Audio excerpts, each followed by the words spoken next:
જી તમારું નામ? ચિરાગ ઝાલા, યુવા કોળી એકતા સંગઠન ગુજરાત અધ્યક્ષ. આ શેનું શ્રદ્ધાંજલિ આપી રહ્યા છો?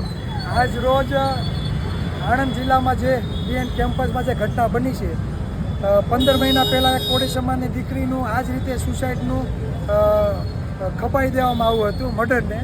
ત્યાર પછી ગઈ 2 તારીખે પણ કોળી સમાજની દીકરીને જે મર્ડર થયેલું છે શંકા છે તેને પણ સુસાઇડમાં બતાવ્યું છે. અમે જે ઘટના છે એ આણંદ ડીએન કેમ્પસની જે કન્યા છાત્રાલય છે તેની આ ઘટના છે. તમે ફોટો ફૂટેજ જો તમે તો કયા પણ એંગલથી એવું નથી લાગતું કે આ દીકરીએ સુસાઇડ કર્યું હોય.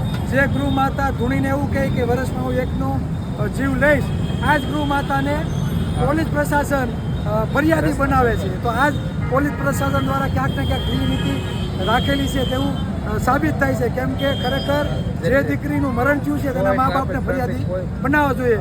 પણ જે મોટી સંસ્થા છે 30 થી 35,000 સ્ટુડન્ટો જ્યાં ભણે છે, આ કેમ્પસવાળા પોતાના કેમ્પસનું નામ બદનામ ના થાય તેના માટે આ ઘટનાને દબાવી રહ્યા હોય તેવું અમને લાગી રહ્યું છે. તમારી માંગ શું છે?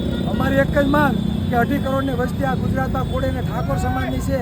અમારા મતથી જો આ સરકાર બનતી હોય છતાં પણ જો કોળી સમાજના યુવાનોને ન્યાય માટે રોડ ઉપર ઊભા રહે અને જો ન્યાયિક રીતે ભીખ માગવી પડે તો આ સરકારને પણ શરમથી ડૂબી મરવું જોઈએ. આગામી દિવસોમાં જો આ દીકરીઓને ન્યાય નહીં મળે તો સ્થાનિક સ્વરાજ્યની ચૂંટણીમાં અને 2047ની વિધાનસભાની ચૂંટણીમાં કોળી સમાજ ભાજપનો સંપૂર્ણપણે બહિષ્કાર કરશે.